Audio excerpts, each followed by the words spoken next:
Hey guys, thanks for tuning us in for the 4th episode of Good Questions with Cameron Dole. If you would, please take the time to drop a like, a comment, or feedback. Today's guests include Astronaut, Dr. Mike Massimino, Sean Evans, the host of Hot Ones, the game show on TruTV, new country artist from Canada, Manny Blu, and investigative reporter, author, correspondent, so many other things, Dylan Howard will be joining us as well. Our first guest, like I mentioned, is Dr. Mike Massimino. He's written a new kids' book, Spaceman, the true story of a young boy's journey to becoming an astronaut, sharing his story from childhood through becoming an astronaut. You may also remember him from a recurring role on Big Bang Theory. First off, Mike, thanks so much for your time. Cameron, thanks so much for having me. It's a pleasure to talk to you again. Now being a spaceman, obviously, folks dealing with COVID-19, the coronavirus, social distancing, quarantining, and you may have a little bit of knowledge on the subject of being kind of closed in a bit, right? Yeah, it's really reminds me of what it's like to be in space in some ways. Living in close quarters with other people and needing to make sure you are respectful of each other and get along as best you can, putting on your best self because you've got to get along with each other. You don't want to be causing conflict where there's no reason to have that. So living in close quarters with people is something that I've done in space and doing it now, and other things too, like just remembering you're not alone. There are other people out there that we're all going through this together. And in space, when we had a problem, we had people to help us on the ground, the control center, and so on. And our families were still thinking about us, even though we were in space. And that's the same way it is here. Our support system, and we need to be a support system for other people. That's all still available. It's just not right in front of us like it typically might be. We mentioned the new book, Spaceman. It's the true story of a young boy's journey to becoming an astronaut. And for you, Mike, how cool is it to have this book out there and obvious a bit of a true story about yourself, right? Yeah, it is. It's a memoir. It's actually an adaptation of the adult book, Spaceman. The first word is the same, and then the rest of the title is a little bit different. The first book was an astronaut's unlikely journey to unlock the secrets of the universe, and this one is as you say, it's a young boy's true story of a young boy's journey becoming an astronaut. So it's more appropriate for the stories are more appropriate for younger kids. Appropriate meaning that I tried to.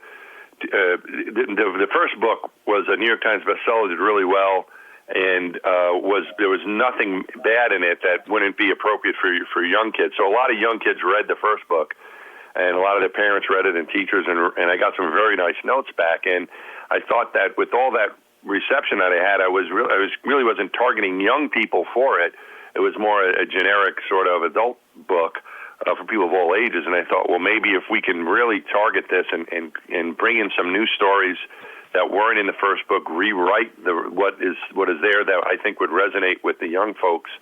That might be something that would be worthwhile, and that's what we decided to do, and our publisher went for it, and that's the new book that's out. So it's a rewrite with a bunch of new stories that I think are better, will resonate more with the younger people than some of the stories we had before. And Mike, talking about some rewrites of the stories, as you start thinking about the true story, I mean, your life, and you look back, and what was it maybe that sparked the interest, or maybe a couple of the new memories that came forward? How did those spark for you? Well, some of the things I wrote more about was, if in the last few years since I've left NASA, I've done a lot of speaking to lots of audiences, and I'm a professor at Columbia, and I speak to college students, and I sometimes speak at high schools through my job at Columbia, and at the Intrepid Museum. I meet up with a lot of younger kids, a lot of elementary, middle school kids as well, and there was just certain things that I think messaging that would be more appropriate for them. So, for example, I decided to share some of the stories I had, more of my stories from when I was in elementary school and middle school, of not doing as well as I'd like in school. I think going to school is the hardest thing that you can do.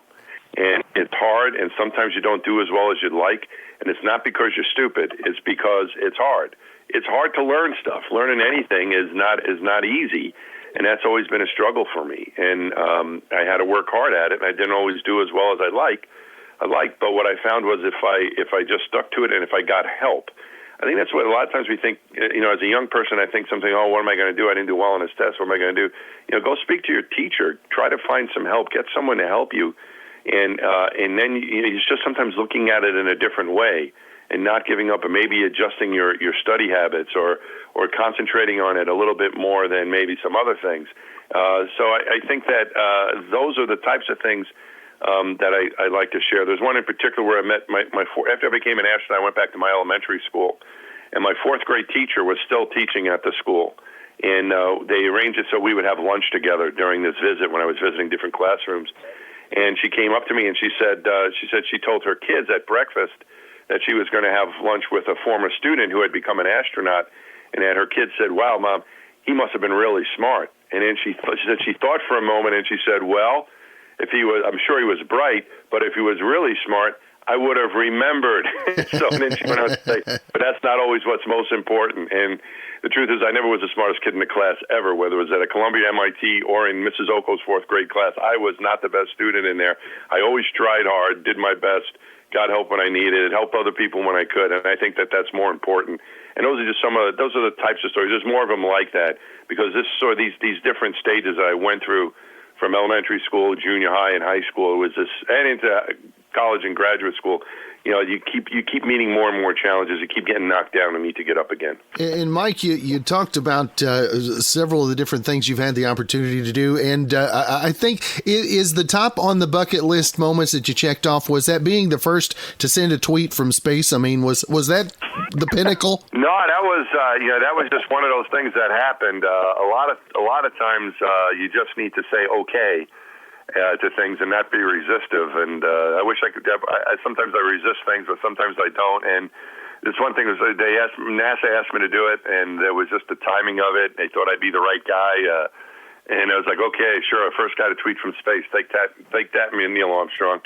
So it was definitely a fun thing to do as a way to share the story. And the book is what we're doing right now, having this conversation, other TV appearances I've done, and my teaching even. I think it's just a way to share the story and to teach. And in some ways, I think social media is that as well. We're able to share things that are going on in our lives with others, and that's why I was really thrilled to get a chance to send that first tweet from space. And you talk about having the opportunity to share, and the love for the science and for all of the technology for you. Obviously, you love to share that with others into a new generation. And when you know that you're inspiring others, I mean, how awesome is that for you? I'm gratified if that ever happens, because I was inspired by a lot of people. I think that's something that astronauts can do. Is inspire people, because we have really cool jobs and we've all struggled to get there.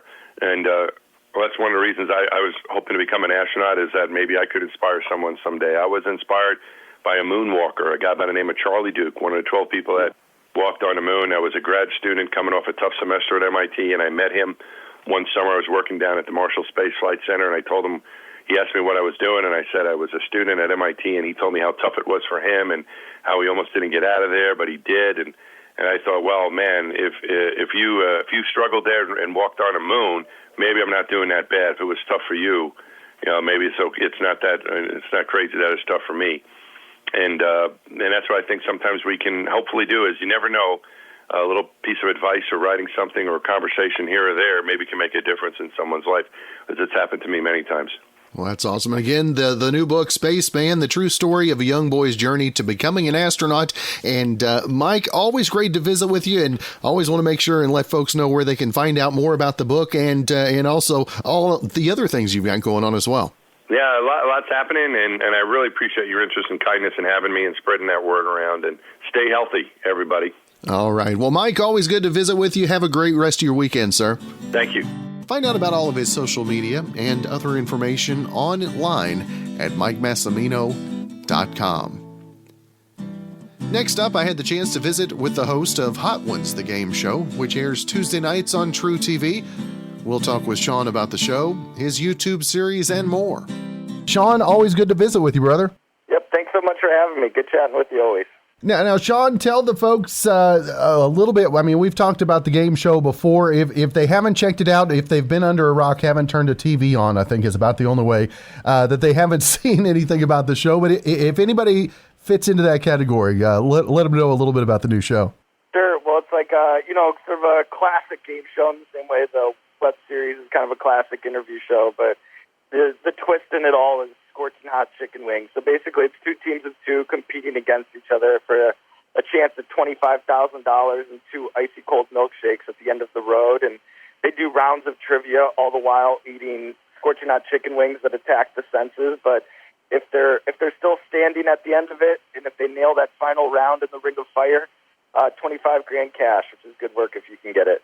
That's right. Now, where did I know this started out YouTube and several other things for you. You've been doing interviews with the hot ones, and what has maybe been the greatest reaction to a hot wing endeavor, if you will? Well, I think sort of the quintessential episode, the litmus test, if you will, on whether or not you'll like the show is the Gordon Ramsay episode. He brought along with him like a whole Mary Poppins bag of antidotes to try to quell the spice. So if you're interested in at least checking out the show, that's the one that I recommend people dip their toes in the water with, the Gordon Ramsay episode. If you like that, then you'll probably like Hot Ones. If you don't like that episode, you probably won't like the show. And to get the celebrity feedback and the folks that have been interested in coming on and being a part of this, I mean, for you with that idea coming up and getting the response that it has, what's that like for you on a personal level?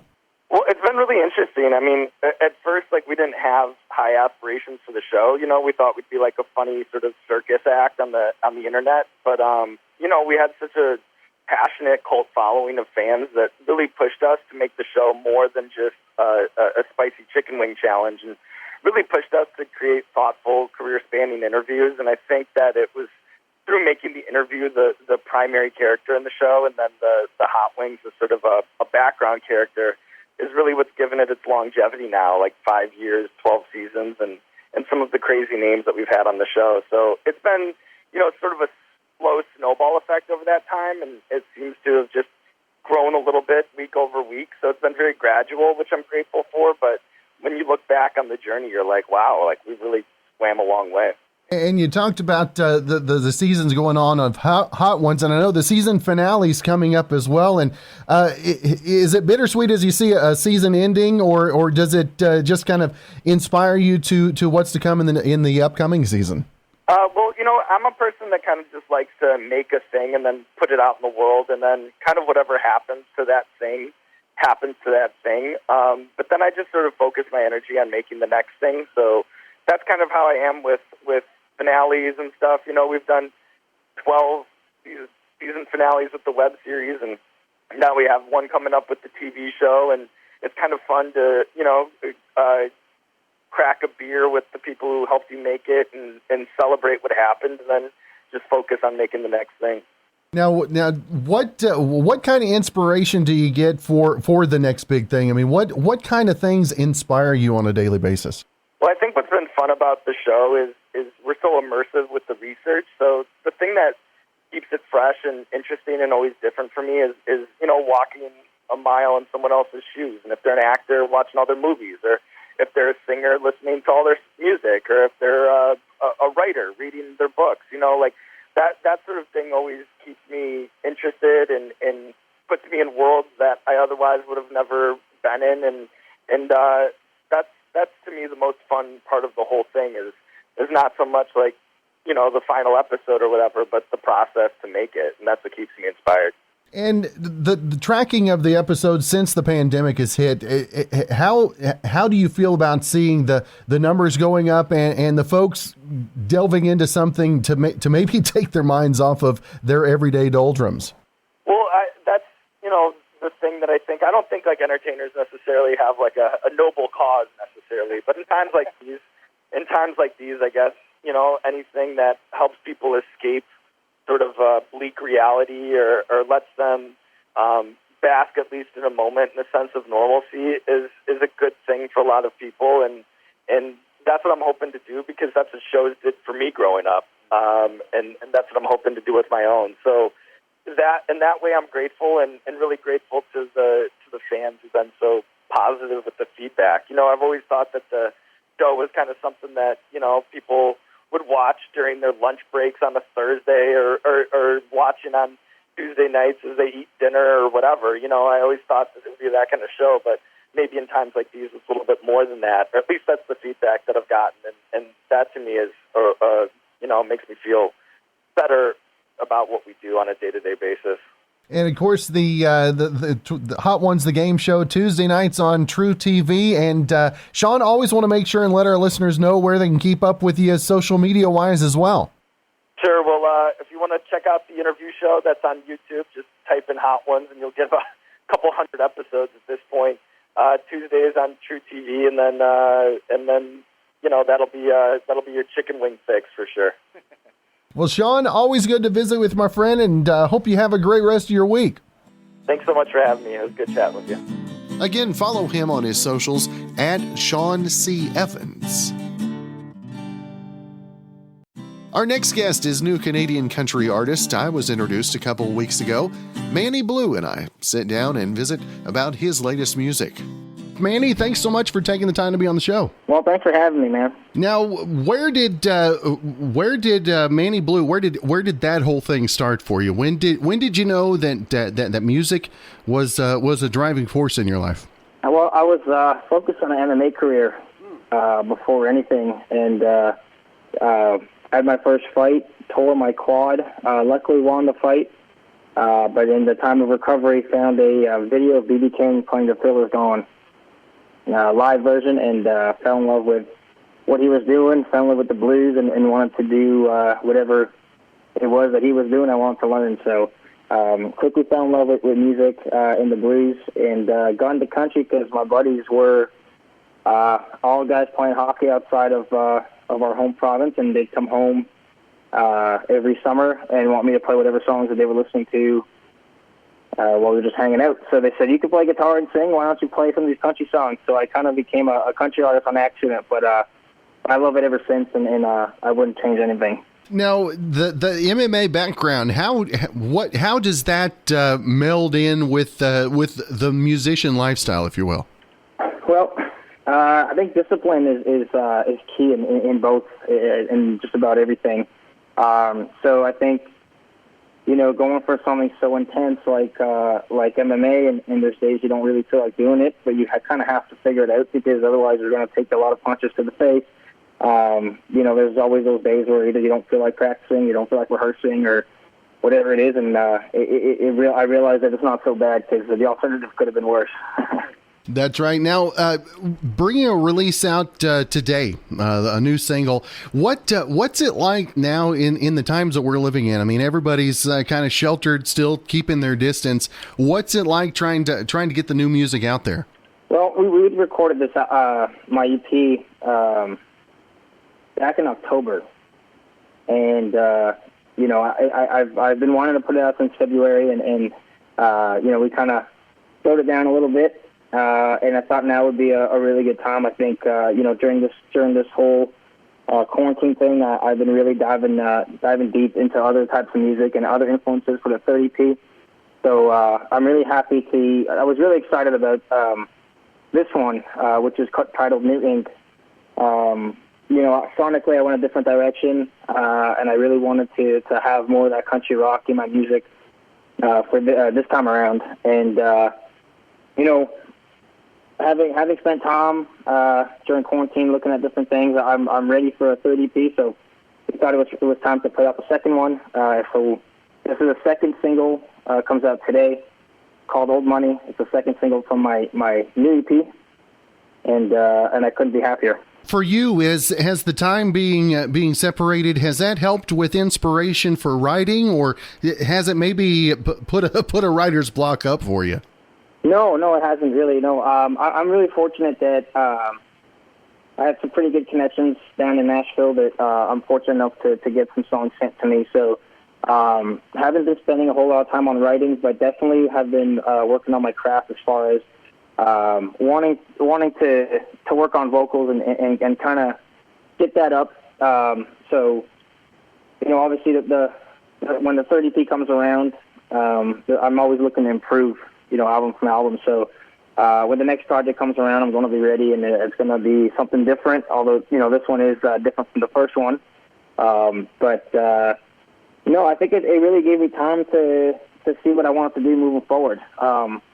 New Ink is going to comes out in November, and this 5-song EP that I'm really, really pumped about, and I want to find a way to one-up it. So I think a much stronger, much more flexible vocal performance for the next project is going to be what you're going to hear. And I think that the time quarantined and time to spend a little bit where we're not doing shows and we're not getting ready for really anything.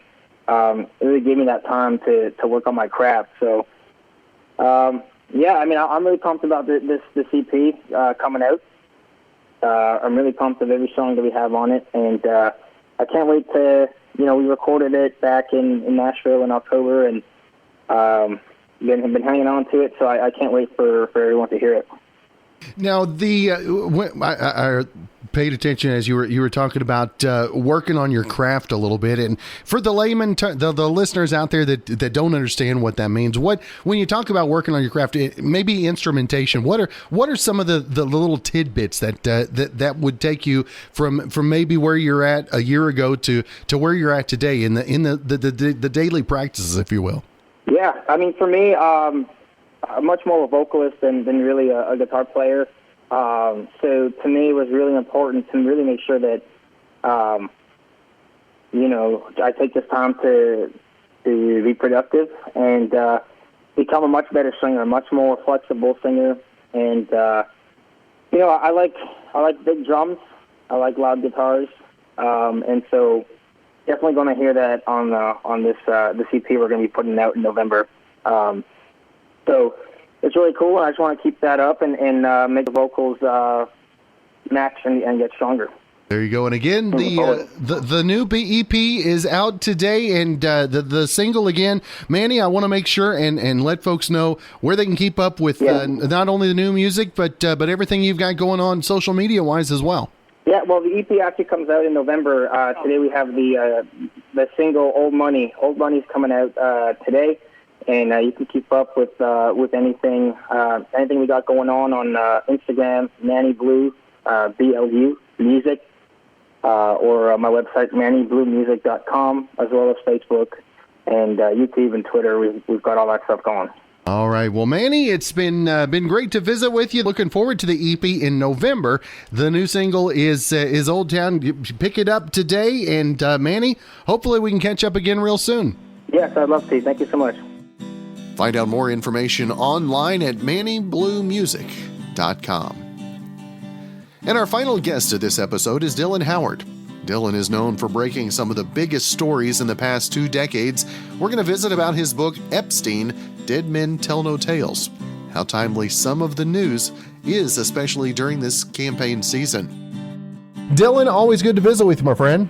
Cameron, good to be talking with you again. Now, Dylan, obviously Democratic National Convention last week, Republican National Convention this week, and there's a lot of big names that obviously there's dirt in a lot of closets, and you've delved and dug up some dirt a little bit, haven't you?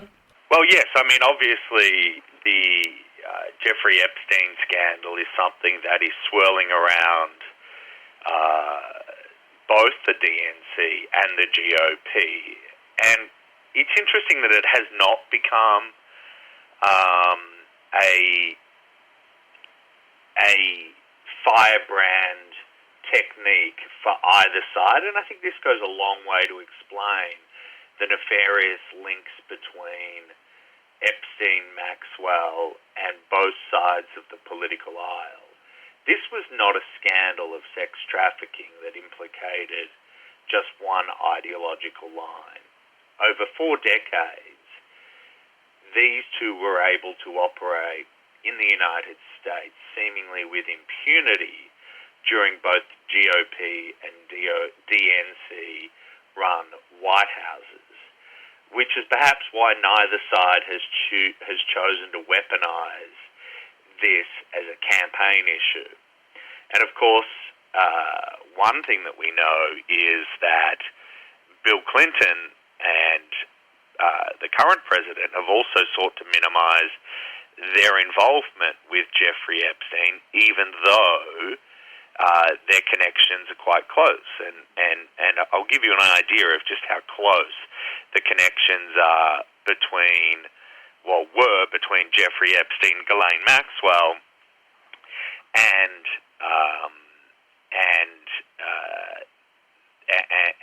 the Clintons. Not only were they friends, Ghislaine Maxwell's nephew was hired after Epstein's conviction to work in her State Department. He worked there for 3 years at a time when she knew that Ghislaine Maxwell was connected to this sex trafficking ring, but hired the nephew of Ghislaine, Alexander Gerasi, who is the son of Ghislaine's sister Isabel Maxwell, and he had a very powerful and prestigious position within the State Department and the U.S. government. And one source said to me that Secretary Clinton gave Alex a job in a very sensitive area of the Obama administration,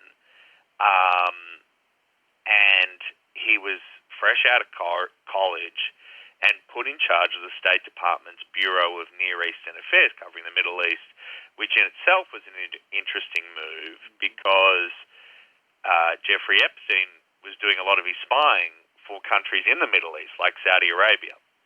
Now, what do you think is, as new information is still releasing, what are maybe some of the tidbits that maybe have been, maybe opened your eyes a little bit of things that maybe hadn't been come to the surface as of yet, if you will? Well, I think this is a good example of how Jeffrey Epstein's mid-2000s plea deal with Florida prosecutors really was a whitewash of the depth and depravity that was going on behind closed doors, and how the successful plea deal that he took really resonated not with anybody, that high society didn't look at Epstein and certainly didn't look at Maxwell. She wasn't charged at that time, but didn't look at them through the lens that they're being looked at now. For example,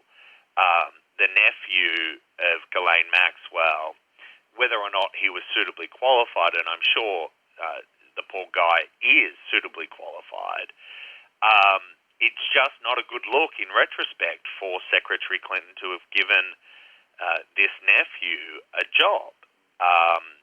And you can say, well, that's guilt by association, sure, but we're not talking about claims of impropriety in a workplace. We are talking about the world's largest and most sophisticated sex ring that was used without impunity on American soil for the benefit of foreign intelligence.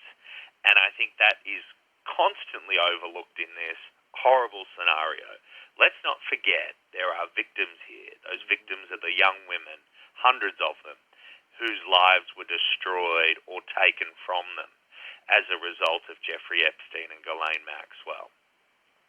What also has emerged recently is the suggestion that the Maxwell and Epstein sex trafficking ring could still implicate others. And I can tell you exclusively this morning that the Southern District of New York, which had said that they did not believe they were going to charge any other individuals in connection with the Maxwell and Epstein case, remains very active in its probe. It, as soon as 2 weeks ago, spoke to someone in an effort to glean information about a potential target in an ongoing investigation. Now, I'm not going to reveal the name of that target, but that target is currently overseas in a country that doesn't offer extradition, which suggests that the target believes that they may have some serious questions to answer when it comes to the ongoing investigation. this is a country that will not extradite this individual, and a country in which this individual has a close relationship with the leadership of that country. So if we thought that the Ghislaine Maxwell story was seemingly over and she might take a plea deal, think again. The U.S. government is not done with its investigation. And Dylan, when you look at these investigations, I mean, how deep and how long do we expect this investigation to continue on before we actually see the end result, if you will? Look, no case is ever over until the statute of limitations expires. Now, in this particular scenario, the statute never really expires because of the nature of the crimes, and the fact that there was a plea deal that the federal government has effectively torn up. So I think what we'll see is a situation whereby the federal government will attempt to accumulate more evidence against Ghislaine Maxwell and possibly use that against her in order for her to take some sort of deal with the government to avoid a trial. But again, I must warn, be careful what you wish for, because if this becomes a public trial, I can't see how the U.S. government's inaction on the Epstein and Maxwell sex trafficking ring will be overlooked, and that will do tremendous damage to the U.S. government. The fact that it allowed these known sex traffickers, both sides of the political aisle allowed these known sex traffickers to operate on the United States, on United States soil, and forget about the espionage, allowed them to take and deprave the innocent lives of young women for their own financial gain and to pleasure or to meet their own sexual peccadillos. It's a heinous and uncomfortable thought. That is right. And again, Dylan, I want to make sure that we let our listeners know where they can find out more information. The book, Epstein, Dead Men Tell No Tales, and so many other investigative books as well, Dylan. Well, yes, of course. You can go to you can go and check out my Amazon page, which lists all the books. Barnes & Noble as well, but I would also suggest that people go to their local brick-and-mortar stores, which is perhaps more important than ever in the wake of the pandemic, and these businesses that have been horribly affected by the shutdowns, and I would encourage people to go to them and reward them in your state for having to survive this horrible situation. All right. Well, Dylan, always good to visit with you, sir, and hopefully catch up again real soon, my friend. Cheers. Take care. Again, find out more information, DylanHoward.com. Thanks again for joining us this episode of Good Questions with Cameron Dole. If you ever have a comment, a question, or anything else maybe you'd like to know, you can find me on Instagram, aka_Cameron, on Twitter @Cameron Dole, and my Facebook page @Cameron Dole Altus. If you'd like to help out in the funding for this podcast, feel free to click the support tab. We'll see you soon for episode 5.